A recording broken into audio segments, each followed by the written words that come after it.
Ahí está. Bueno, muy bien. Bueno, ¿cómo va todo? ¿Cómo están con las lecturas? Recuerden que, bueno, mañana obviamente tienen prácticos. Mañana hacer un práctico con Rafa y Eugenia, los dos juntos, para cerrar la unidad en torno a los textos de Aullero, el texto de Aullero y el texto de Gabriel Bomaro, que es una suerte de discusión, ¿sí? Porque en realidad, 10 años después del texto de Favores por Votos de Aullero, Gabriel Bomaro escribe un texto y le responde.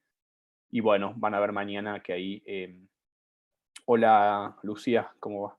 Van a ver ahí cómo se arma esa discusión, que va a tener como una cuestión fundamental, o una de sus dimensiones, la cuestión del Estado y la cuestión de cómo se organiza esa relación que ya vimos el otro día del clientelismo. Y el 5, hacemos repaso y ya les damos las consignas, ¿sí? Así que ya se viene pronto el primer examen. Y también mañana se habilita el trabajo práctico 2. Eso se habilita en el contexto del práctico, ¿sí? Bueno, no sé si han podido ver la clase anterior, si han podido ir leyendo, o cómo vienen con las lecturas. Bueno, si tienen alguna pregunta, alguna duda de lo visto hasta el momento, sobre todo esta unidad, ¿no? Ya después cuando hagamos repaso, ahí en todo caso, la clase que viene podemos conversar un poco más de todo. Aunque siempre, como ustedes ya saben, a mí me gusta traer las otras unidades u otros temas para siempre poder tratarlos cuando la ocasión lo amerita, colocar la conexión, ¿no? La articulación, sobre todo en la unidad 2 y 3 en este caso, ¿no? También algunas cosas van a ver, algo dije yo el otro día, sobre este texto de O'Donnell, otra institucionalización, que también conecta en cierta medida con el otro texto de O'Donnell que vamos a ver para unidad 4, el de democracia delegativa, ¿no? En realidad son textos que están tratando de problematizar, en cierto modo, una nueva definición, podríamos decir teórica, ¿no? Porque O'Donnell, en definitiva, como yo les decía el otro día, de este texto para hoy, ¿sí? Que al inicio vean, ahora después lo podemos volver a leer, en todo caso, la cuestión metodológica. Vieron que él dice, bueno, tenemos que encontrar una posible definición de democracia, en tanto las definiciones hasta el momento existentes no nos agotan la discusión, ni nos completan, ¿no? Ni nos conforman, en cierto modo, dice O'Donnell, teóricamente, intelectualmente, porque lo que observamos, en definitiva, es una democracia, es una poliarquía, diría él, pero con otras características, ¿no? Entonces, lo que tenemos que observar son esas otras características, por eso también él habla de otra institucionalización, es decir, otros procesos de institucionalización que suponen características diferentes y características nuevas, pero que al mismo tiempo no rebajan la democracia a una no democracia o a una forma, digamos, patológica, digamos así, de la democracia, sino lo que más bien habría que hacer justamente, y esa es como la indicación metodológica del inicio, es, bueno, agregarle nuevos adjetivos, construir esa categoría con nuevas características. Una de ellas es la de la, entonces, institucionalización, ¿sí? Que supone una institucionalización diferente a las democracias más desarrolladas, las democracias del cuadrante noroccidental, como dice siempre O'Donnell. Entonces, esa nueva institucionalización también se puede pensar, en cierta medida, en relación a los otros textos, como una nueva o como, como otra representación también, digo, que supondría en realidad, más bien lo voy a decir así, que habilitaría, por eso este texto me interesa que funcione como paraguas dentro de la discusión sobre el régimen político y la democracia, que este tipo de otra institucionalización, por lo tanto de democracia con otras características, habilitaría o permitiría, en términos de O'Donnell quizás como un rasgo un poco negativo, lo de particularismo, lo de clientelismo, lo de patrimonialismo o neopatrimonialismo, pero al mismo tiempo leído a través de los otros textos, de los de Bomaro, Combes, Aullero, permitiría pensar, por lo menos pensar, a nosotros lo que nos importa es eso, pensar si también hablamos de otra representación, no solamente otra institucionalización, sino formas de representación alternativas, un poco como se llama la unidad, ¿sí? El otro día con Rafa y Camila y Enzo, que también ahí estuve viendo un poquito la clase y vi que participaron eh, de modo interesante. También lo que ahí se plantea, digamos, por otro lado, me parece que la unidad tiene distintos elementos, son los usos, ¿no? Que ahora voy a decir algo también sobre eso, los usos del clientelismo, los usos de esas categorías que también aparecen como ciertamente espurias o como existen en un campo que puede ser de la opinión pública y el de la vida social y política y cómo migran al mundo académico, cómo el mundo académico también hace una devolución, digamos, al otro, ¿no? Son categorías, en definitiva, que circulan de una forma mucho más flexible que otras. Digo, esto uno lo puede leer en un periódico, lo puede ver en un programa de televisión, lo puede tener en una conversación informal, ¿no? Digo, que se hable de clientelismo, que se hable de esa relación con sectores de la sociedad. Es mucho más difícil encontrar en una otra opinión que alguien diga, bueno, la democracia es negativa, no, eso en general no, no sucede, ¿no? Pero la cuestión del clientelismo y la cuestión del vínculo de la política, del Estado y en su relación con la democracia, de esos sectores de la sociedad, sí más bien aparece como de usos múltiples, podríamos decir, ¿no? Básicamente decíamos entonces del mundo académico al mundo social, al mundo político, ¿no? Bueno, nosotros estamos parados obviamente desde el punto de vista de la construcción del mundo académico, pero viendo justamente cómo funciona del otro lado, ¿no? O por lo menos cómo se plantea esa discusión. Ese es un punto que nos interesa bastante. Entonces, los usos, ¿no? Los usos de la categoría clientelismo, patronazgo, ¿sí? Digamos, si bien clientelismo quizás es la categoría fundamental, en términos académicos lo que nos permite es justamente plantear la cuestión de pensar otra representación, no pensarla como una relación puramente instrumental, como una relación puramente de sujeto-objeto, ¿no? De dominante y dominado, sino también como una relación, digamos, o sobre todo más bien como una relación de dominación que supone un tipo específico de vinculación. Yo les recomendaba, digo, esto si tienen tiempo, si quieren, está bueno, la verdad que quizás incluso habría que darlo en otro momento, les recomendaba del capítulo primero, vieron que el libro este lo tienen todo, ¿sí? Lo tienen, está bueno porque también el libro es re interesante realmente, y sobre todo en la ciencia política es un tema que siempre es más lateral o visto de otro lado. Este librito tiene un abordaje desde la sociología política y por lo tanto también mete cosas, ¿no? Que nos pueden interesar a nosotros, nos puede interesar todo, y yo siempre les digo que ampliar los horizontes, ¿no? De lectura, de comprensión, pero digo, también uno está en la carrera de ciencia política y quiere ver qué elementos de ciencia política trabajan esto. Bueno, ahí en el capítulo 1 hay un apartadito sobre cómo la ciencia política trabaja esta problemática, que viene sobre todo de la antropología, que viene de la etnografía, ¿no? Que viene de un tipo de literatura y de un tipo de análisis que tiene que ver con una forma de las relaciones sociales diferente a las que piensa la ciencia política, que las piensa obviamente más en términos de régimen político, en términos de partidos políticos, ¿sí? En términos de otra institucionalización en este sentido, más allá de lo que dice O'Donnell. Pero ese pasaje del mundo de otras disciplinas que son las más pioneras en esto, que es ver cómo funcionan las relaciones de intercambio, ¿sí? Que tiene que ver entonces con esta cuestión del mundo de la antropología. Es interesante que puedan, yo se los enumeré, creo que son las páginas 48 en adelante, 48, 50 y pico, creo, son unas poquitas páginas, cómo la ciencia política resignifica conceptualmente y toma para sí esas categorías. Perdón que... Un segundo.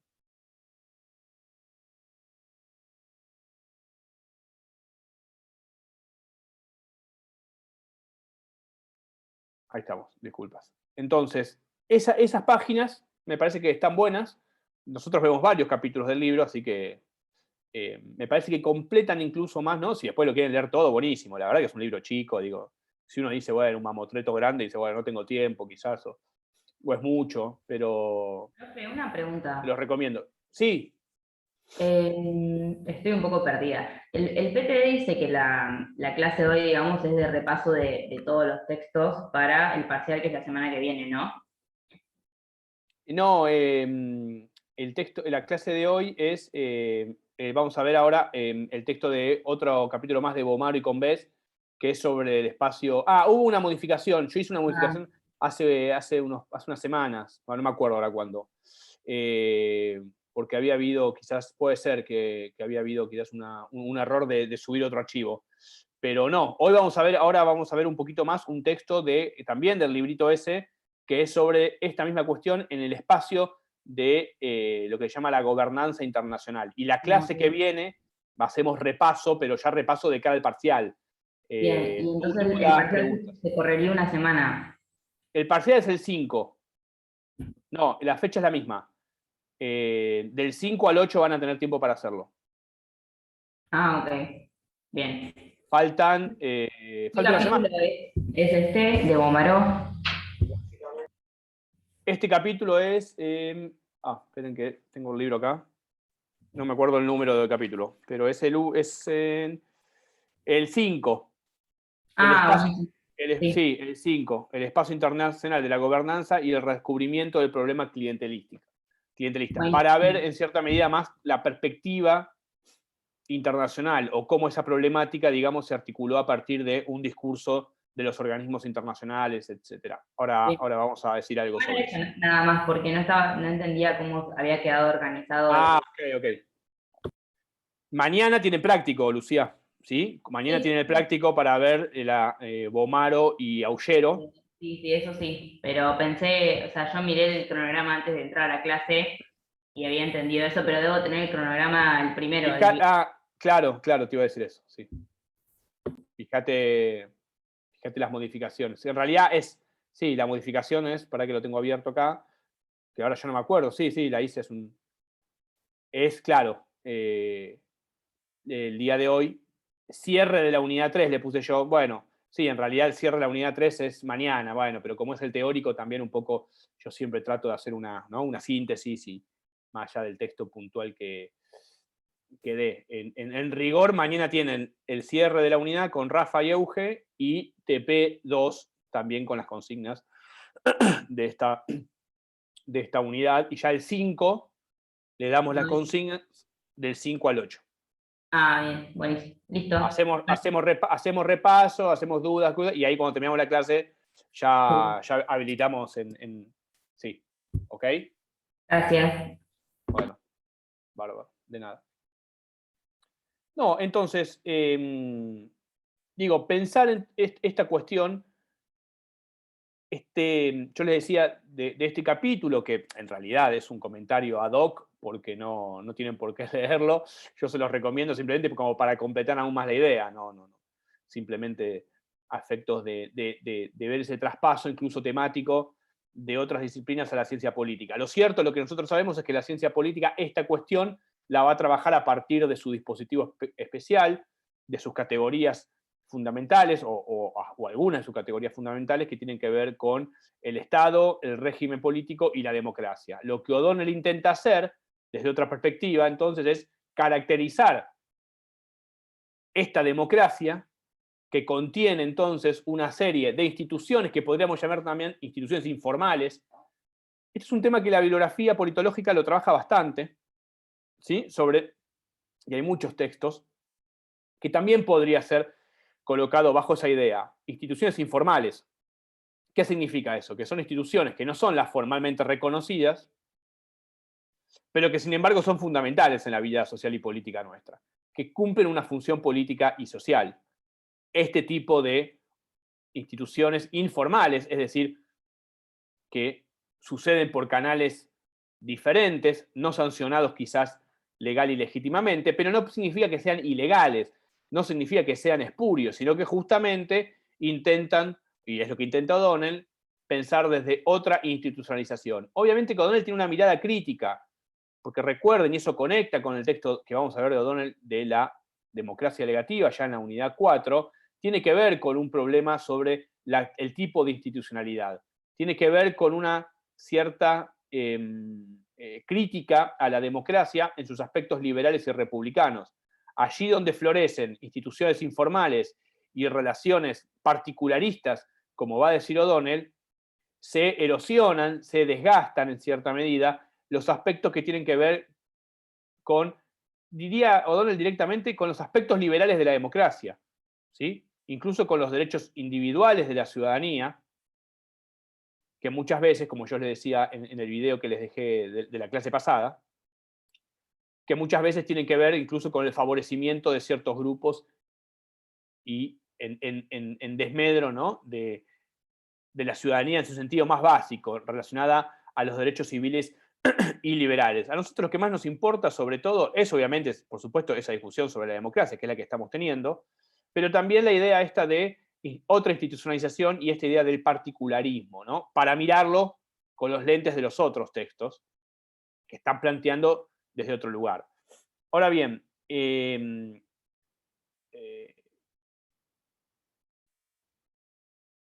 textito de hoy, ¿sí?, que es el último que vemos de este libro, sobre el espacio internacional de la gobernanza y el redescubrimiento del problema clientelista, entre comillas, problema, ¿no?, se inscribe también en esta discusión, pero obviamente ya desde el punto de vista en que los autores observan cómo esto se despliega en el ámbito del el mundo internacional, de las organizaciones internacionales, de las organizaciones internacionales financieras, y en la creación de una serie de categorías y de ideas que van a trabajar esta problemática de un modo muy especial. Es muy una discusión también de los años 90, de fin de los años 90, ¿sí?, que, por supuesto, para poner en contexto, tiene por un lado las reformas estatales de esa década y el auge, ¿sí?, de la ideología o el ideario neoliberal, ¿no?, como algo mucho más que una cuestión puramente económica. Precisamente tiene que ver con un dispositivo discursivo y tiene que ver sobre todo con una forma de entender, por lo tanto, la democracia también. Algo que vamos a ver también en la unidad 4, una teórica norteamericana muy, muy interesante, que es un texto que nos gusta mucho y que también es un poco diferente en términos de la unidad que viene. Pero ya se los digo porque va a haber una conexión con eso, ¿no?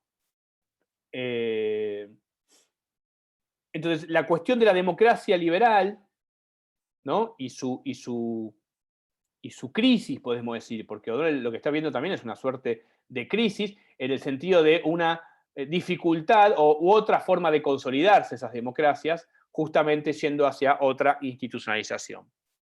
El texto por lo tanto, también es una discusión sobre la redefinición de la democracia en términos de una nueva conceptualización, o posible conceptualización. Más que nueva, posibles otras conceptualizaciones. Eso es lo que O'Donnell al mismo tiempo está observando. Esta discusión de Bomaro y Combes sobre la cuestión de el espacio internacional, de la gobernanza, ya tienen una idea y gobernanza, también una idea muy típica de ese ideario neoliberal, de esas discusiones, que va a tener que ver con esta relación, el mundo clientelar, la bibliografía también lo define. Ahí van a ver que hay una serie de instituciones fundamentales, justamente del ámbito internacional, del ámbito de los organismos multilaterales de crédito, que financian, ¿no?, o que prestan dinero a los estados en función de este nuevo tema que sería, ¿no?, la pobreza entendida en torno a ese discurso. Acá mismo, en los años 90, justamente, hubo mucho, tanto de ese financiamiento como de ese tipo de políticas para combatir la pobreza, como se suele decir, digamos, muchas veces en ese ámbito, casi desde un punto de vista técnico, ¿no?, casi específicamente desde un punto de vista técnico y vaciado bastante de contenido político-social o sociopolítico, ¿no? Ahí van a ver entonces que aparece toda una serie de categorías relacionadas a esta discusión: gobierno de transparencia, gobierno de proximidad, que también van a enganchar con esto de O'Donnell de la accountability, ¿sí?, que también lo vamos a ver ya en democracia delegativa, pero que no está, en definitiva, escindido. Si uno pudiese hacer un mapa, ¿no?, un mapa con determinadas ideas, están dentro de ese mapa de ideas esta cuestión también. Entonces, aparece todo un lenguaje, digamos, vinculado a estas problemáticas y a este mundo de las finanzas internacionales y de los organismos internacionales, que yo ahí hasta les puedo dar experiencia propia de trabajar inclusive en algún momento en organismos estatales donde aplican manuales directamente, ¿no?, de esas políticas que tienen como texto la forma en que eso debe ser hecho, cómo deben ser aplicadas esas políticas, pero también cómo funciona esa relación con esos sectores, ¿no? Es muy interesante también, porque en realidad lo que vemos es que desde las políticas públicas, una dimensión que siempre nos tiene que interesar y es fundamental, las políticas públicas muchas veces estaban aplicadas y diseñadas bajo este criterio, diríamos, de políticas públicas neoliberales, para ponerlo en los años de entonces, donde el financiamiento ya venía con el manual de operación, inclusive, ¿no? Bueno, te doy este dinero para combatir la pobreza, vamos a decir, para aplicar planes sociales focalizados, etcétera, y eso venía, ¿no?, cubierto de todo un dispositivo teórico y conceptual de cómo debería ser abordado. Bien, bien interesante, ¿no? Porque por eso también cuando uno dice, bueno, neoliberalismo, a veces se usa de una forma, por ejemplo, muy vaga, ¿no? Todo es neoliberalismo, cualquiera es neoliberal, ¿no? De repente uno agarra el diario, bueno, no, tampoco no. Porque me parece que esa forma de hablar pierde seriedad también, en el sentido de que rebaja justamente lo que queremos entender a una cuestión muy, muy vulgar. Y no, y significan justamente cosas muy precisas también y muy concretas, como por ejemplo el desarrollo de estas políticas públicas en función de un manual de operaciones que tiene como destino una población determinada de un país, ¿no? Periférico, subdesarrollado, etcétera, etcétera, etcétera. Entonces digo, también como para decir, bueno, ¿qué supone? Bueno, supone una serie de herramientas, ¿no?, conceptuales y programáticas en términos de políticas públicas. Ahí van a ver en el texto que aparece también otra palabrita que es muy interesante, que es la de sociedad civil, ¿no? Que es una palabra ya de la época griega, ¿no? Reformulada, ¿no? Después reformulada por los romanos, ¿no? Cuando el mundo helenístico, digamos, llega a su ocaso, y es una palabra que obviamente nos llega muy fuerte de la modernidad, del contractualismo, de la época moderna sobre todo, ¿no? De que hay una sociedad civil y un Estado, ¿no? Entendemos la modernidad porque se articula, porque se piensa a partir de dos esferas diferentes. Esto creo que lo habrán visto en las primeras materias, ¿no? Aparece esta idea entonces también de sociedad civil, que es bien interesante porque aparece como un espacio bien diferenciado del Estado y como una categoría también que es utilizada para comprender, digamos, este espacio social, este espacio de estas relaciones. Entonces, la sociedad civil como una categoría fundamental en la definición de esas democracias liberales también, ¿no? Que se va a contraponer, pero que va a ser también justamente utilizada, que va a ser significada a partir, digamos, ¿no?, de estas políticas. Y allí aparece la idea de gobernanza también, ¿no? La idea de gobernar esos espacios, esos sectores. Ya les digo también, vamos a ver un texto en la unidad 4, el de Smulovitz y Perusotti. Ojo que de Perusotti vamos a ver dos, ese con Catalina Smulovitz y después también otro de él sobre la cuestión del liberalismo y el populismo, la cuestión del régimen político. Pero en este textito de Smulovitz y Perusotti ya les comento que vuelve a aparecer esta idea de sociedad civil, desde otro lado, a partir de una idea que es la de accountability, pero social. Nosotros siempre vemos accountability político con O'Donnell, ¿no? Accountability horizontal y vertical político. Bueno, ellos van a traer esta idea de accountability social, ya si quieren anótenselo, lo vamos a ver en el último texto de la unidad 4, que va a aparecer otra idea de sociedad civil, justamente. Justamente va a aparecer una idea de sociedad civil diferente, más bien a la luz de la crisis de los 90 y los post-2000, y ya, digamos, con distancia de esta idea de sociedad civil que Bomar y Combes analizan, que es una idea como más economicista, ¿no? Van a ver que aparece esta idea economicismo. ¿Qué significa el economicismo? Por si no lo saben o si no lo han visto o lo han escuchado, digo, como definición más básica, bueno, la reducción de una serie de relaciones a lo económico, la explicación de una serie de relaciones que en general son sociales, políticas, económicas, etcétera, a un mero intercambio económico. Este lenguaje de la gobernanza internacional y de los organismos internacionales, justamente lo que hace o lo que pretende hacer es reducir la relación, ¿sí?, entre patrones y clientes, vamos a decir en el lenguaje que veníamos utilizando, a una relación puramente instrumental económica, a una relación puramente económica de intercambio, como si solamente se jugase eso y como si solamente fuese eso, o estuviese solamente atravesado por una relación monetaria y de intercambio. Lo que hemos venido viendo y lo que van a terminar también de ver mañana es justamente tratar de complejizar esa relación, darle una vuelta de tuerca, cómo introducir esa problemática al mundo de los fenómenos políticos, al mundo del sociopolítico y no solamente precisamente al mundo de las relaciones de intercambio económicas. Hay un punto ahí, lo que yo le decía de la antropología, lo que yo le decía de otras disciplinas, que son los que primero estudian en comunidades locales más chicas, eso también es un punto importante a tener en cuenta, ¿sí? En comunidades locales, en comunidades quizás incluso premodernas, ¿sí? Esta cuestión del intercambio y del don, lo que se llama la economía y la política del don, en fin, no nos vamos a meter con eso, que es bien típico de la antropología, pero es bien interesante. Marcel Mauss, una serie de autores muy franceses muy interesantes de principios del siglo XX han trabajado sobre eso.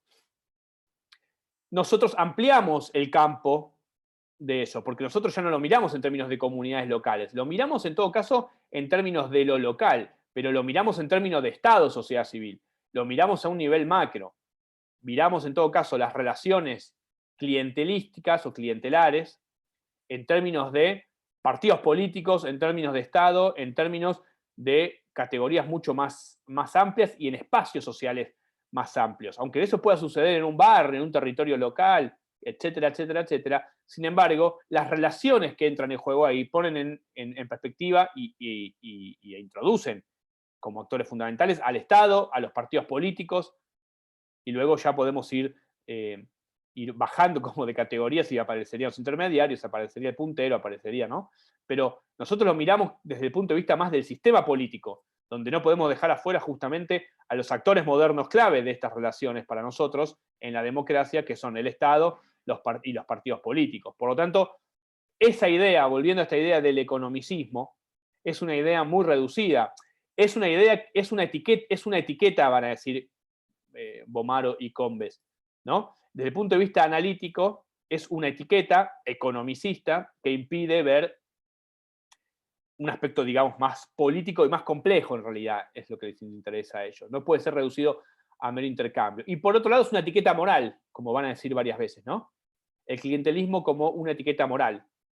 Es decir, una moralización de las relaciones, ¿no?, políticas. En Argentina, por ejemplo, eso, ¿no? Elisa Carrió, ¿no? Una persona que para mí siempre doy no el mismo ejemplo, pero lo doy varias veces, que me parece alguien que uno dice, bueno, ¿qué significa eso? Bueno, miremos cómo algunos actores importantes, ¿no? Digo, porque no son cualquier actores. Digo, actores que tienen votos, que tienen una voz pública, que tienen cada vez menos en el caso de ella quizás, pero que han tenido una serie de trayectorias y han construido también, o han sido parte de ese imaginario, en donde la política como un aspecto moral es muy fuerte, ¿no? Vieron que ella siempre dice que quiere un pacto moral, hay que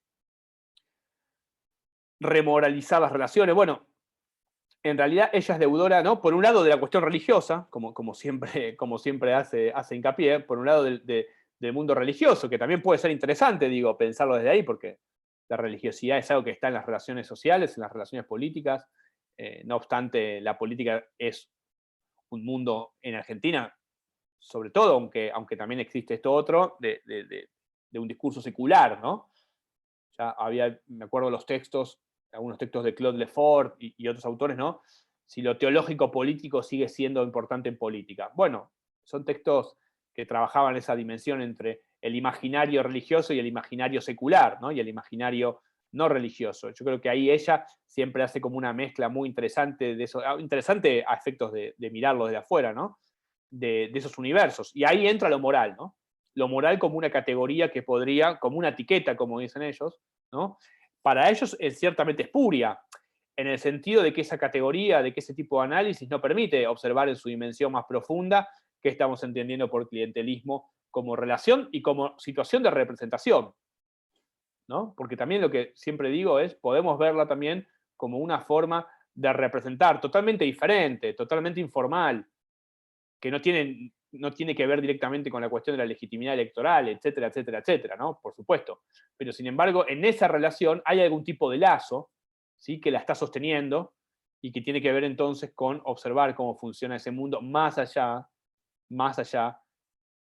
no por dejarlas de lado, al contrario, pero sí para ampliar, más allá de lo económico, lo que Bomar y Comés dicen el homo economicus, ¿no? La reducción de las relaciones sociales a una mirada economicista, donde el intercambio parecería ser solamente puramente de bienes y no de otro tipo de bienes simbólicos y de relaciones de representación y de dominación, por supuesto, ¿no? Porque lo que hay es una relación de dominación y de mutua dependencia, ¿no?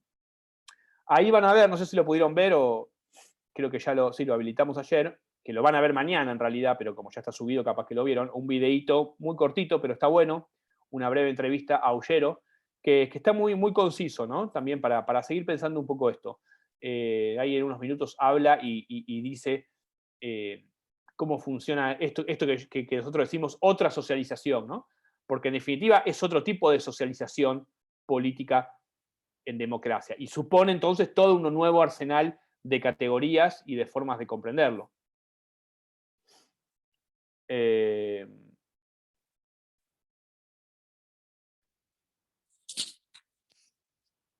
Profe, y en este contexto no es que también señalan a Robert, a Merton, diciendo que bueno, que también se lo puede mirar desde otra mirada y que el clientelismo puede ser productivo para la integración de los inmigrantes y como para darle una cara más humana a la burocracia, si no me parece entender mal. sí, sí, es cierto, en los capítulos anteriores. También, efectivamente, en aquellos procesos de integración social, ¿no?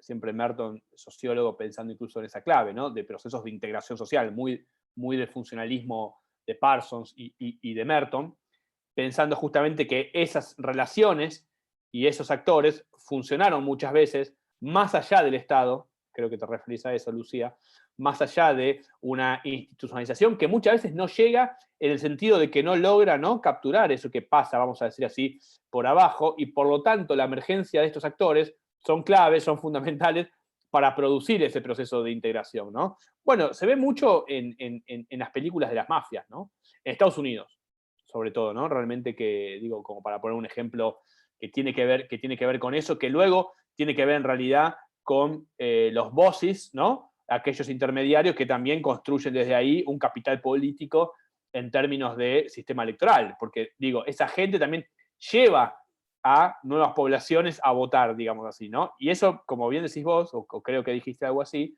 tiene que ver también con que esos actores en definitiva están funcionando en términos de integración al sistema político, ¿no?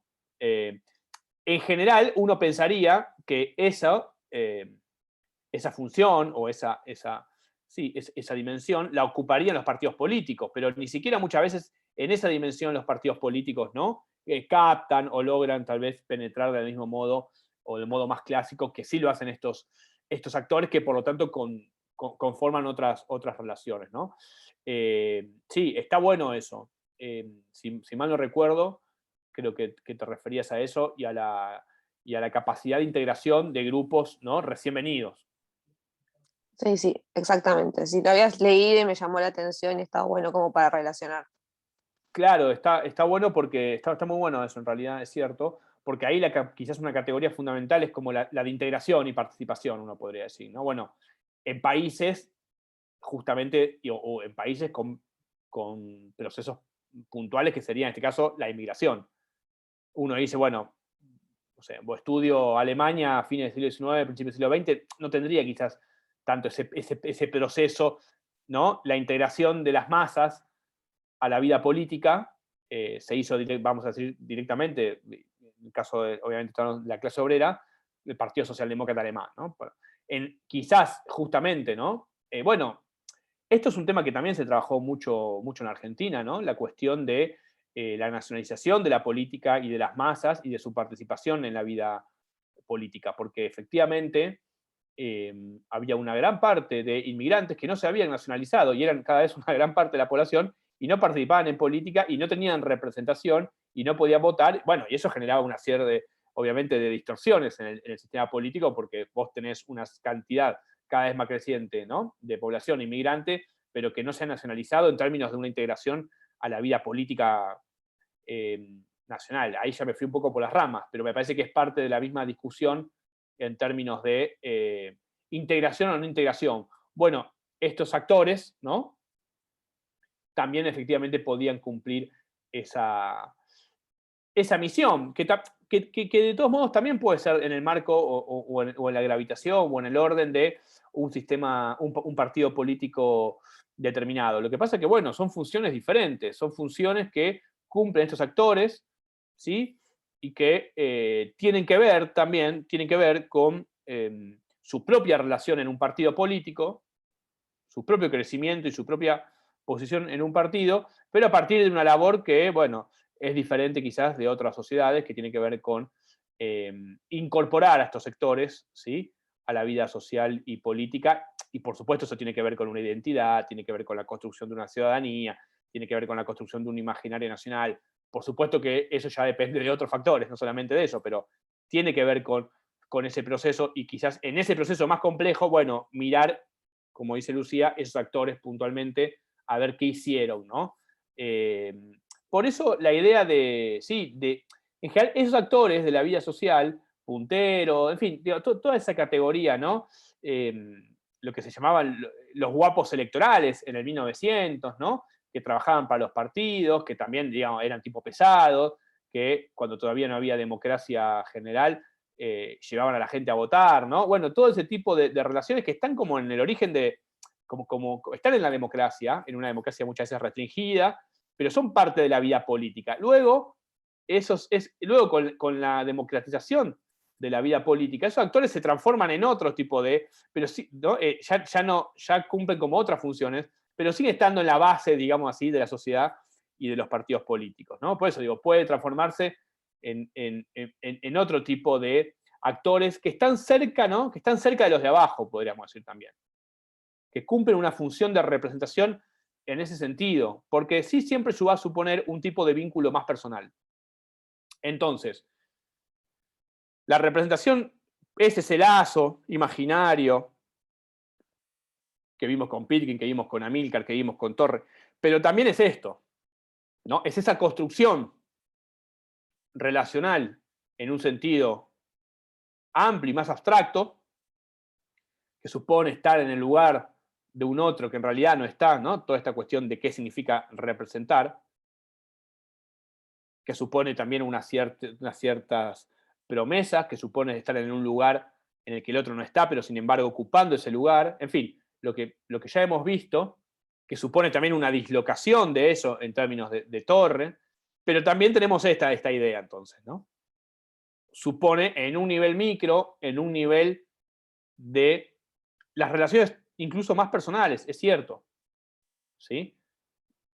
De cierta personalización inclusive muchas veces, de un cierto registro, ¿no?, mucho más cercano, justamente no tan distante, pero sin embargo siguen cumpliendo, ¿no?, relaciones que pueden ser entendidos como votos por favores, bienes públicos por, en fin, pero no dejan de ser parte, ¿no?, del juego político ya más amplio, o del sistema político en un sentido más amplio, que excede los partidos, que excede las instituciones formales y que justamente supone entonces esto que decimos tanto como otra institucionalización como una serie de instituciones menos formales. Sí, está bueno, esa parte del texto también es interesante, eso está en los textos que vieron el otro día. Eh, y está bueno también porque entenderlo en términos históricos, ¿no? Bueno, para tener ejemplos empíricos de lo que ha sucedido, ¿no? O de que en ciertas sociedades eso se ha podido dar. Entonces decíamos, aparece este discurso sobre la pobreza, aparece este discurso sobre el empowerment de los pobres, ¿no? El empoderamiento, una palabra que hoy se usa de otro modo quizás, pero que tiene que ver con esos años, que son producto, ¿no?, de lo que fue la reforma al Estado en realidad, porque a la reforma al Estado le siguieron estas políticas complementarias de asistencia, digamos, ¿no?, que tenía que ver con la focalización, con la descentralización y con la participación de la sociedad civil, ¿no? De nuevo, esta idea de la sociedad civil como un elemento activo muy fuerte en estos discursos, ¿no? Como si la sociedad civil pudiese, incluso en ámbitos, digamos, de necesidades, en ámbitos, digamos, de desintegración del lazo social, etcétera, ¿no? Ser revitalizada a partir de estas políticas.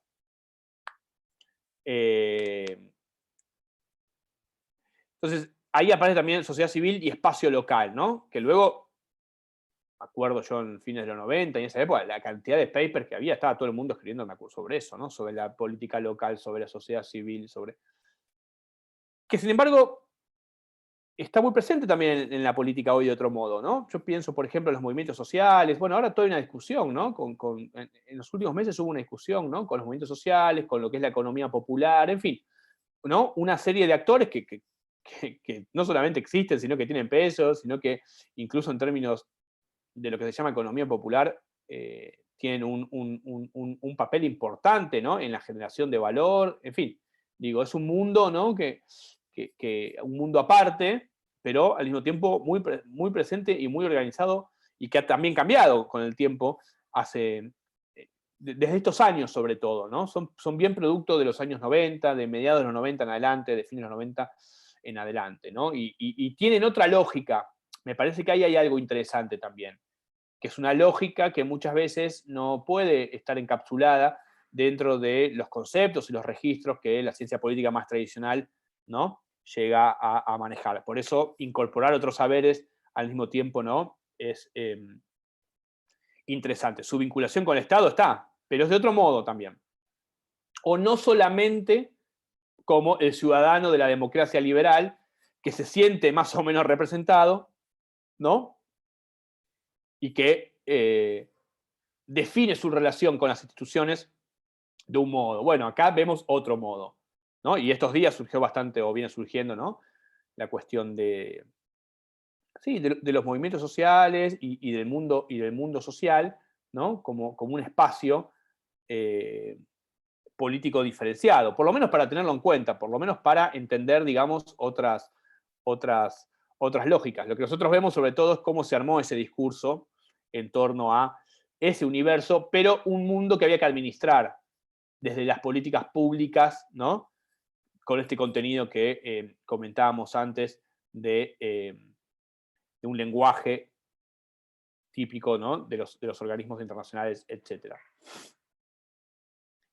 Entonces, ahí aparece esta idea, van a ver, de empoderamiento, capabilidad, o sea, la capacidad y la posibilidad de estos actores de empoderarse, ¿no? Y ser, como dice el texto, entre comillas, protagonistas de su lucha, ¿no? ¿Por qué? Porque todo este discurso, este dispositivo, en realidad, estaba luchando, vamos a decir así, o estaba haciendo una tensión con todo el otro discurso, ¿no? O con todas las otras prácticas ligadas a el clientelismo. ¿Por qué? Porque estos discursos justamente lo que hacen es entender el clientelismo, no como lo piensa Aullero y como lo piensa Bomaro quizás, con sus diferencias, sino justamente a partir de una etiqueta moral. Entonces, la visualización de esas relaciones clientelares son vistas como espurias, como patógenas o patológicas, como moralmente desviadas, y por lo tanto quitándole al mismo tiempo toda posibilidad de comprenderlas en una dimensión más política. Por eso, de hecho, ellos lo hacen explícito, es una lucha contra el dispositivo clientelar, entendido en este sentido de que decíamos recién. Ahí aparecen una serie de think tanks, ¿no? De usinas intelectuales, es decir, hay todo un pensamiento elaborado en torno a eso, ¿sí? Y por supuesto, como decíamos al inicio, eso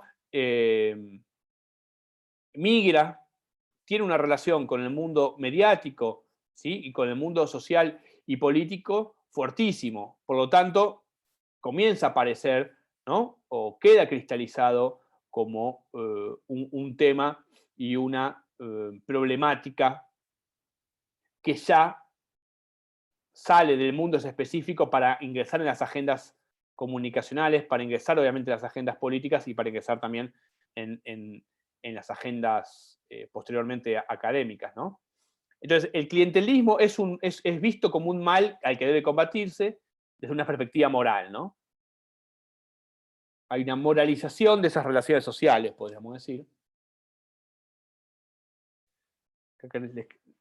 Hay una cita acá que me pareció que...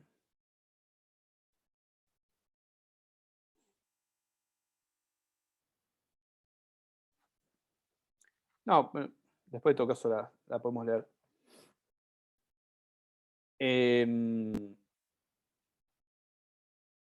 Y allí también aparece la cuestión de la calidad de la democracia, ¿no? Que es de nuevo, volvemos a un lenguaje, porque esto está articulado en realidad, es el lenguaje que pertenece quizás incluso más a la ciencia política, a la politología, a ciertos textos, digo, como el propio O'Donnell u otros, ¿no? Sobre qué democracias se están construyendo, pero al mismo tiempo esta idea de la calidad democrática, ¿no? La calidad democrática va a depender mucho también de lo que suceda en ese orden, ¿no?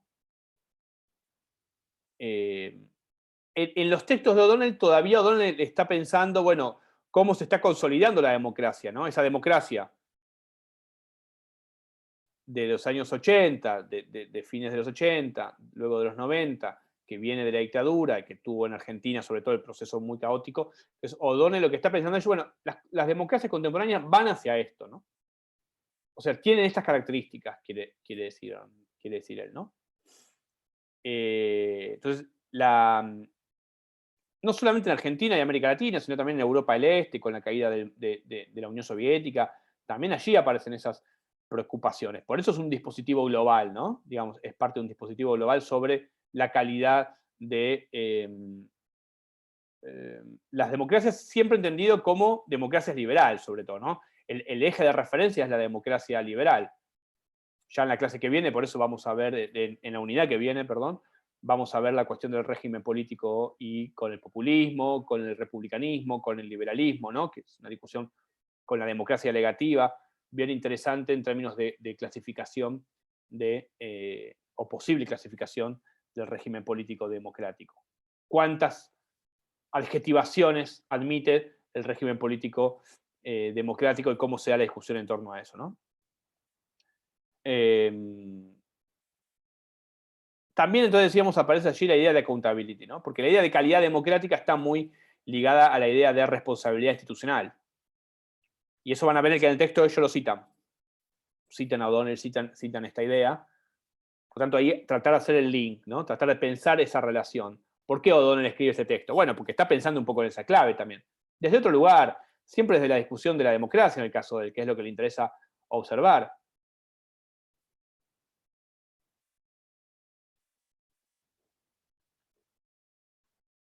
La representación formal, la representación en términos de cómo la veníamos viendo, aparece como con cierta transparencia, y las otras representaciones aparecen como espurias, como no transparentes, como si la representación pudiese ser transparente, diría Pilking, ¿no? Siempre hay una opacidad, siempre hay una opacidad. Nunca la relación entre representante y representado, digo, en el sentido más conceptual y más básico, es puramente transparente. Siempre supone algún tipo de problema, quiero decir.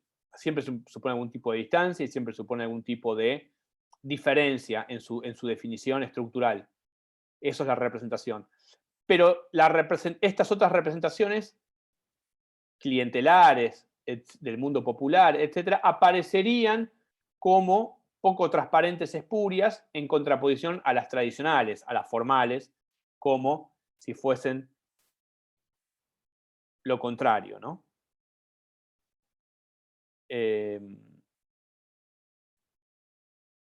Esta idea del clientelismo como etiqueta moral, quería decir esto más, supone un tipo de conceptualización, ¿no? Y es un marco de referencia conceptual. Esta es la cuestión, ¿no? El texto lo trabaja desde ese punto de vista también. Es un marco de referencia conceptual.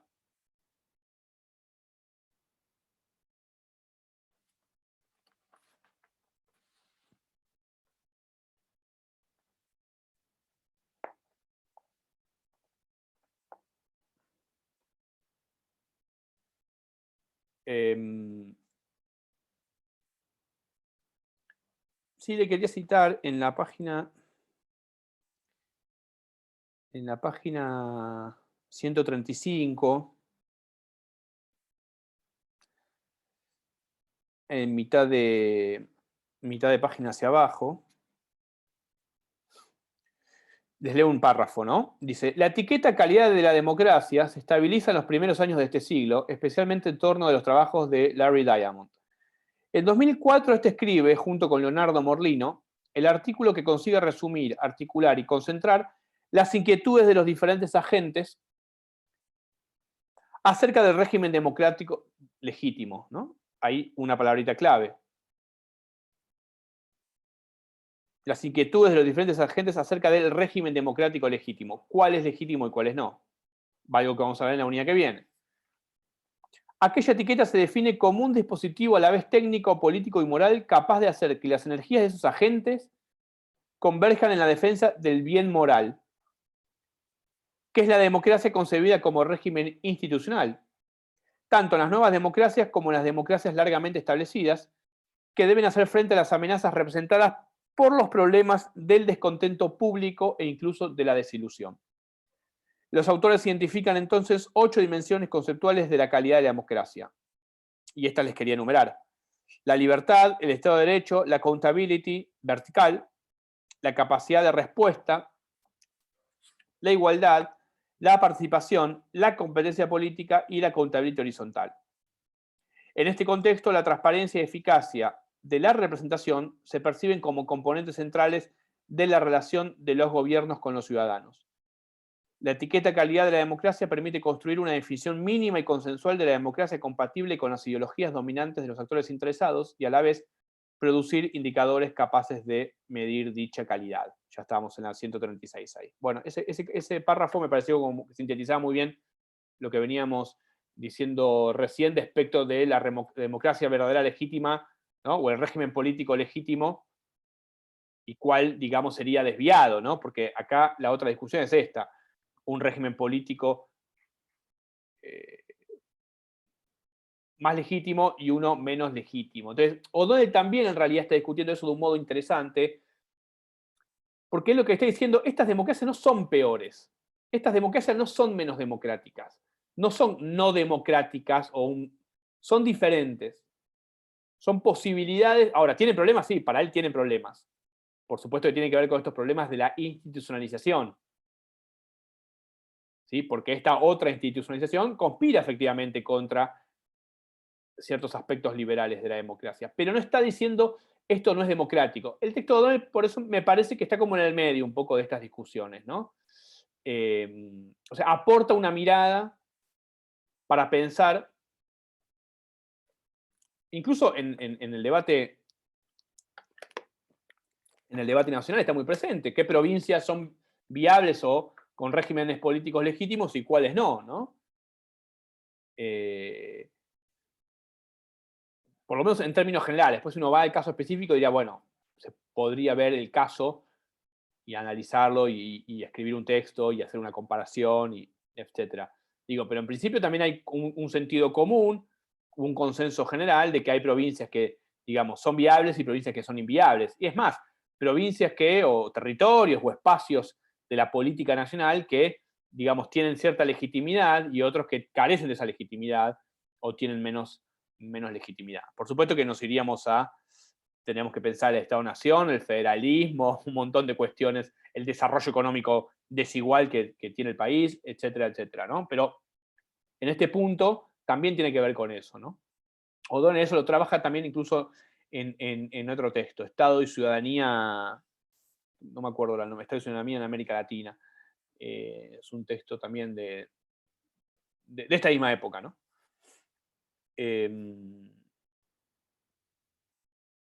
Entonces, estos actores y estas agencias internacionales, ¿no? Están ahí, dicen ellos, construyendo esta definición de clientelismo, ¿sí?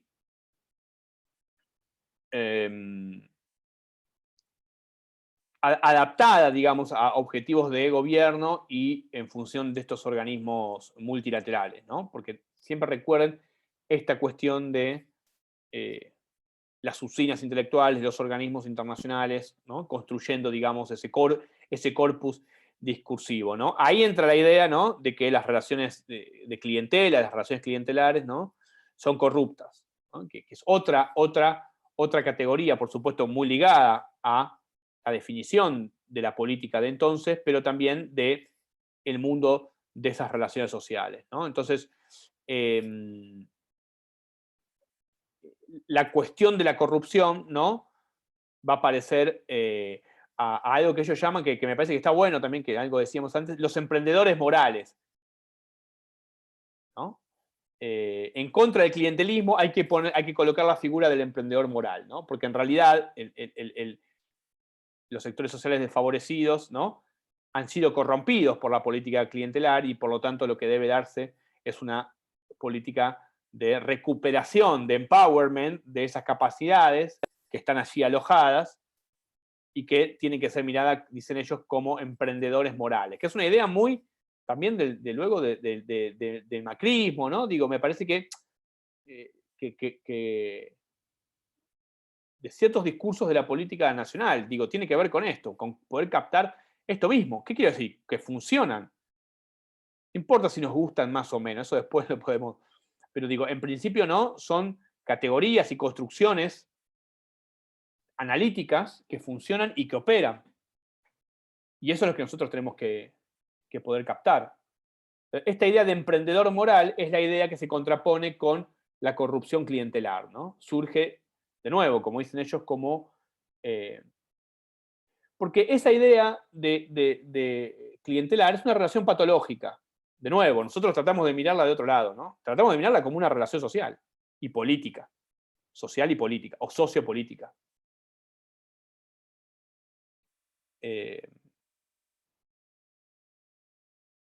Incluso en el discurso de hoy, nadie podría decir, digo, poder se puede, está Milei que es capaz de decir cualquier cosa, pobrecito, ¿no? Cuando le agarran esos brotes un poco verborrágicos, medio psicóticos, ¿no? Digo yo que realmente el discurso público ha llegado a niveles que no pensábamos que hace poco tiempo iban a ir por ahí, ¿no? Pero digo, decir hoy que las clases populares se sigue diciendo siempre cuando se critica el peronismo, ¿no? De esta idea de una corrupción de la gente, de una corrupción del sujeto, ¿no? Bueno, ellos proponen la idea, ¿no? Ellos dicen, la propuesta es una especie de emprendedor moral, ¿no? Que revierta esa relación patológica, porque en realidad ellos ven... Entonces, nuestro ejercicio tiene que ser desmontar las categorías morales, en definitiva. Lo que nosotros deberíamos poder hacer con esta unidad y en estos textos es, por lo menos, distanciarnos de la mirada moral y entenderla como una mirada política, social. No porque incluso no puede haber aspectos morales si uno se pusiese más fino y dijese, ¿existe lo moral en la política? Bueno, sí, muy probablemente sí. Habría que ver si ahí también está incluido. Lo que pasa es que este relato de la gobernanza internacional y del discurso de la sociedad civil y de los organismos multilaterales, lo que hacen básicamente es casi suplantar, en realidad, colocar a esta cuestión del clientelismo como una patología desviada de las democracias, ¿no? Más periféricas o menos desarrolladas, colocarla en una relación de corrupción, y por lo tanto ellos dicen ahí, bueno, lo que están proponiendo es esta idea del emprendedor moral, ¿no?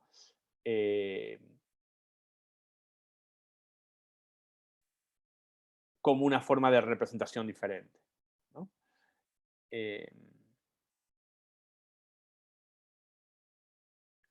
También ahí entra la cuestión, ¿no?, de la ciencia política en Estados Unidos, que sería otro aspecto interesante para observar más en detalle en otro momento. Bueno, algo vimos en las primeras unidades, más bien igual desde el punto de vista histórico de la política comparada, pero la ciencia política de entonces, ¿no?, también va a calificar entonces el clientelismo como compra de votos, ¿no? De nuevo, ¿no?, la idea de una cierta categorización, ¿no?, economicista, en términos de que la relación clientelar supone una compra de votos como forma de intermediación, como si la forma de intermediación fuese puramente económica, ¿no?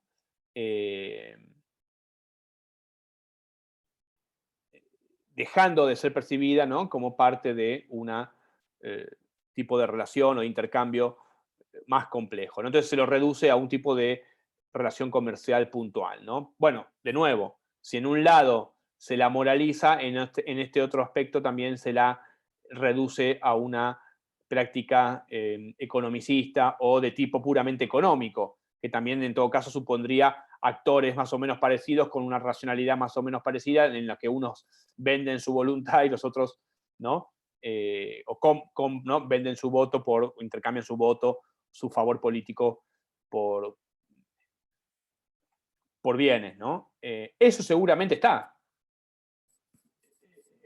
pero como parte de una relación más compleja, diría Ullero, ¿no?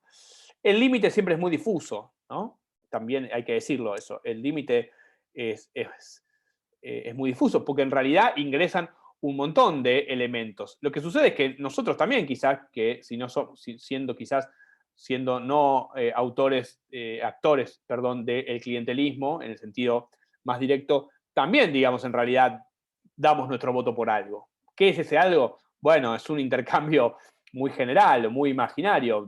Esperamos quizás a aquellos a quienes votamos que también nos provean de buenos servicios y de una serie de elementos sociales, económicos, por supuesto. Lo que pasa es que nuestra relación quizás está más mediada que las de otros sectores al momento de, ¿no? Producir esa acción política. Acá hay una cuestión, que todo este discurso de la moralización y la reducción económica de esas relaciones parecerían, ¿no? Parecerían colocar la cuestión del clientelismo como una patología, pero porque ahí los actores no son actores. En realidad son objetos o son sujetos casi que no tienen ningún tipo de posibilidad de procesar esa relación. Más bien lo ven como una relación de dominación, no con cierta criterio de igualdad, aunque siempre hay desigualdad en la representación, pero más bien lo ven como una forma de sojuzgamiento directo, ¿no? Entonces, esa es un poco la idea de cómo captan también, ¿no? Esta idea de relación social, ¿no? Bueno, la compra de votos vendría a significar esos actores. En términos del campo de estudio, además, ¿no? En términos de cómo se inscribe discursivamente en el sentido de en área de estudio, digamos, ¿no? Bueno, la ciencia política, ahí, como yo decía antes, va a recoger eso. Luego, si quieren, por eso, ir al capítulo 1 del libro.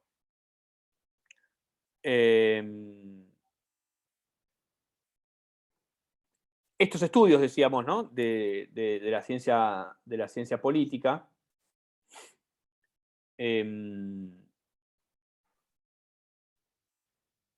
Bueno, un poco lo que decíamos antes, ¿no?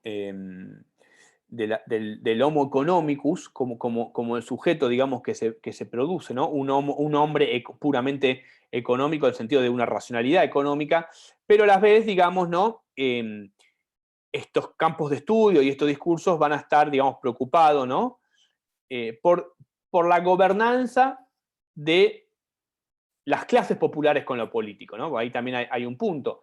En realidad tiene que ver de cómo se administra lo político en ese espacio social, en ese campo, digamos, en ese ámbito de las clases populares con lo político. Por supuesto que eso en el caso argentino además tendría una relación con el peronismo, con la crisis del peronismo, con la crisis de representación en los 90, en fin, ¿no? Con una serie de elementos que eran propios de ese partido político o de esa identidad política en general. Aunque no solamente, porque también si uno se remonta a la historia del radicalismo, para poner el otro partido importante de la Argentina, hasta hace un tiempo, también, digamos, había relaciones clientelares. También en la época, incluso, ya si nos vamos más atrás, en la época de Irigoyen, etcétera, había relaciones clientelares. Por lo tanto, son relaciones que participan de lo político, ¿no? Digamos, no son patologías desviadas, sino que más bien, ¿no? Hay que entenderla en su dimensión de cómo funciona realmente. No como algo desviado, justamente, sino como parte, digamos, de un sistema político más amplio, podríamos decir. Si tuviésemos que decirlo de algún modo. Entonces, esta idea de la compra de votos termina transformándose, ¿no? En una categoría para definir nuevos problemas. en los países periféricos, en los países emergentes, en los países donde las reformas neoliberales fueron más profundas, donde por supuesto lo que hay es una redefinición entre Estado y sociedad civil.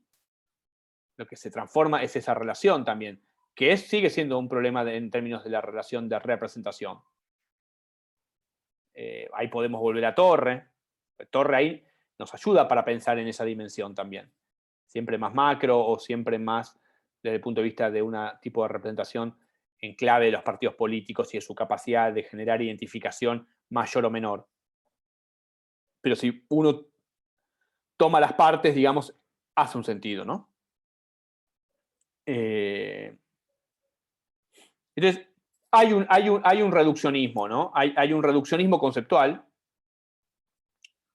Hay también una perspectiva, si ustedes quieren, quizás ya yendo un poco más allá, un poquito más, pero entre prácticas modernas y prácticas no modernas, ¿no? Uno podría decir, entre prácticas de tipo, digamos, formal modernas, seculares, y prácticas no modernas, no formales y espurias, podríamos ponerlo de algún modo, ¿no? Y por lo tanto también hay usos académicos y usos no académicos, ¿no? Del clientelismo, lo que decíamos antes, que es tratar de observar cómo migran o cómo los campos en esta problemática puntual, como el campo de discusión también permite una circulación, ¿no? Y circulación y usos diferentes de estas ideas, ¿no? De estas ideas que son prácticas, en definitiva, ¿no? Que son representaciones sobre esa redefinición, de nuevo, de lo político con lo popular en clave de esta idea de gobernanza, ¿no? Por supuesto, luego uno, si quiere hacer un análisis de casos, si le interesa observar esta temática, bueno, tiene que ver cómo funcionó eso en Argentina, por ejemplo. Bueno, en Argentina y también en un espacio social determinado. Bueno, ¿cómo funcionó la cuestión? Bueno, Aullero se dedicó a eso, ¿no? Se dedicó en ese libro que ustedes tienen para ver, que van a ver mañana, un capítulo que es la introducción, en realidad también tiene un texto muy, muy interesante, que siempre es un cruce entre la sociología y la antropología, ¿no? Que tal vez es un lenguaje más alejado del nuestro, pero que siempre me parece interesante acercarse, ¿no? Que también ahí hace un análisis sobre el papel de Eva Perón y el papel imaginario, de cómo en esos sectores el papel de Eva Perón todavía funcionaba, ¿no? Cómo las mujeres un poco se identificaban e imitaban, ¿no? Esa performance, creo que habla en términos de performance, ¿no? De Eva Perón en los sectores populares. Bueno, ya obedecería a otra discusión.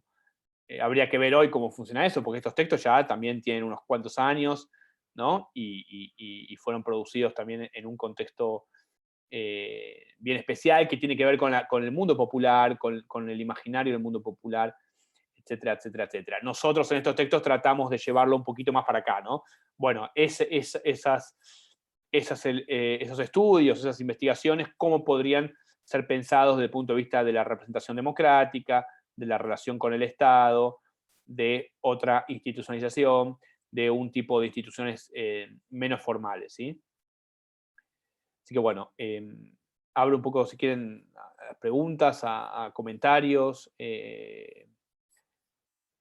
un tipo de duda que han leído, de que quedó de práctico, igual mañana ya vuelven a esta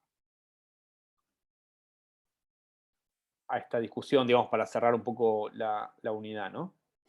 Este texto es más bien breve, por eso digo, traten de focalizarse, ¿no? Sobre todo en esta, por un lado, tomando lo que decíamos de O'Donnell el otro día, pero también viendo cómo funciona este dispositivo de...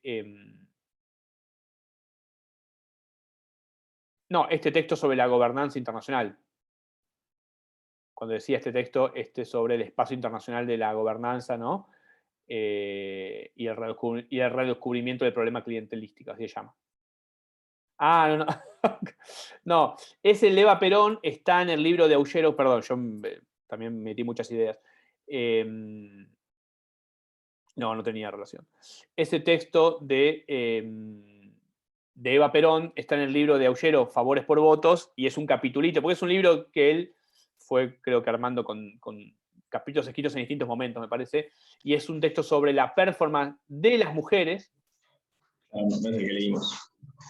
No es el que leyeron. Bien. No, lo traía a colación, digo, como para ampliar un poco el espectro, que también ese texto, ese libro, trae algunos otros textos que tienen que ver con el mundo más peronista, ¿no? Por eso digo, porque tiene que ver con el imaginario peronista, que bueno, en la historia argentina de mitad del siglo para adelante, el imaginario popular es en gran parte un imaginario peronista, eso un poco quería decir, ¿no? Y las referencias políticas y culturales y lingüísticas y sociales tienen que ver mucho con ese mundo, que justamente también se ha modificado bastante, ¿no? Podríamos tener como tres momentos, ¿no? La construcción del peronismo histórico, los 90 como un punto crítico, con un punto de quiebre, y cómo eso se reformuló hacia adelante hasta hoy, ¿no? Podríamos imaginar muy abruptamente y muy rápidamente esos tres momentos, y eso hoy cómo está. Bueno, Torre intenta decir algo, ¿no? De eso. Torre dice algo sobre eso también. Por eso lo traía. Bueno, ¿cuánto funciona? No lo sé, desconozco porque no he hecho trabajo de campo, simplemente leer ciertos artículos.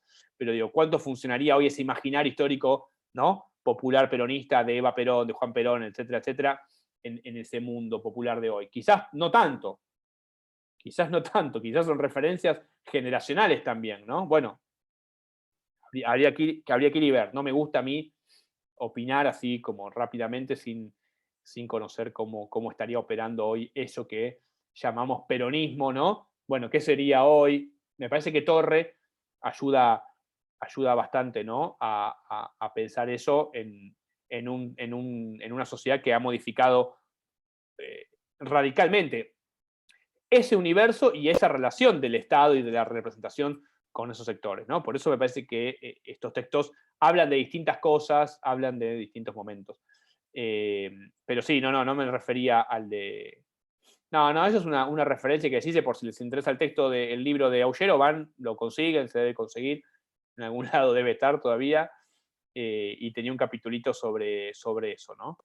Que es bien interesante, porque es un texto además que yo ahí alguna vez leí otros textos,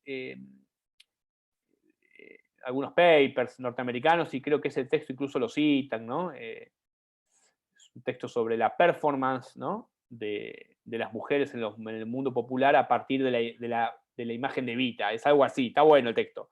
Texto, por eso digo, más sociológico, antropológico.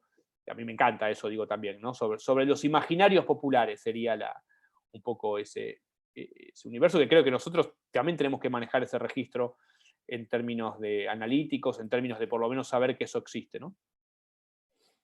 Bueno, preguntas, comentarios, una duda, también digo, puede ser duda bibliográfica. Bueno, sí, como les decía, mañana entonces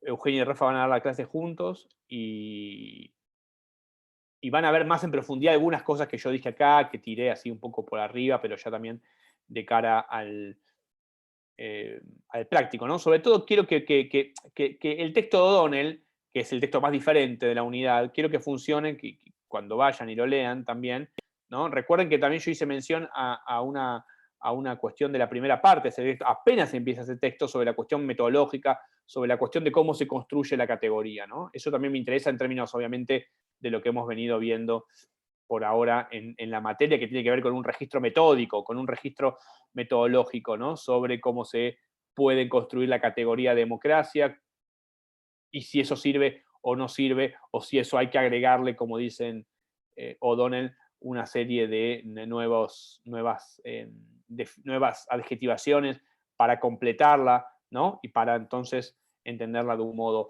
Eso está en un modo más acabado, de un modo más completo, ¿no? Eso está en el inicio del texto, ¿no? Cuando él, por supuesto, ahí él dice, bueno, el concepto de poliarquía es el concepto que a mí me sirve, ¿no? Para entender en términos muy generales la la democracia, ¿no? Les leo esto entonces de nuevo. Dice, una vez obtenido un conjunto de democracias razonablemente bien delimitado, la segunda tarea consiste en examinar los criterios que se emplean para comparar los casos dentro de ese conjunto. O sea, qué criterios vamos a utilizar al momento de comparar. Si se encuentra que estos criterios son insuficientes, el siguiente paso es proponer conceptos alternativos para realizar esta comparación. Esto es lo que intento en el presente trabajo, ¿no? Conceptos alternativos, ¿no? Ahí O'Donnell ya está dando una pauta, aunque de manera bastante esquemática. Me valgo de América Latina contemporánea como referente empírico, ¿no? También una idea del referente empírico sobre el cual voy a estudiar es América Latina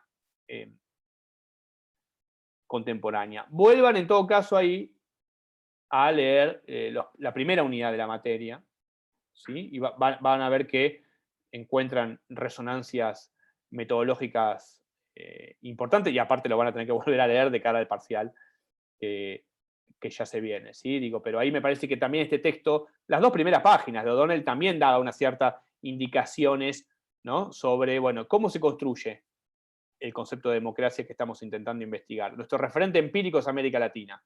Bueno, tenemos la idea de poliarquía, ok, pero esa idea de poliarquía no nos alcanza cuando miramos este referente empírico. Referente empírico, digamos, de América Latina, o más, bajando más el nivel aún, la sociedad argentina.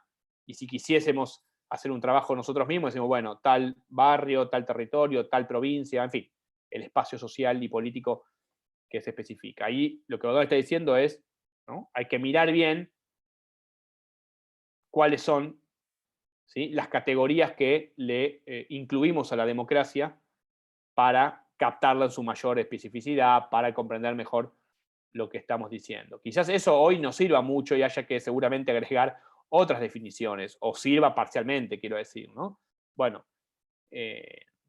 alguien quiere hacer un trabajo sobre la conceptualización y la comprensión de la democracia contemporánea. Bueno, va a tener que ir a estos textos, pero va a tener seguramente que ir a otros y agregar otras posibles definiciones. Seguramente con la idea de poliarquía solamente no nos basta, ¿no? No nos alcanza, aunque al mismo tiempo sabemos que seguramente al construir un marco de referencia teórico, al construir nuestra principal idea, vamos a tener que apelar a esa idea, porque es de bibliografía existente que es imprescindible. Siempre yo digo esto más jugando de cara hacia la tesina de ustedes, que tampoco nos falta tan poco tiempo, ¿no? Digo, pero todas estas herramientas y estas referencias metódicas son ya buenas, que las vayan por lo menos teniendo en la cabeza, como diciendo, bueno, ¿cómo funciona esto, no? Para armar luego la tesis.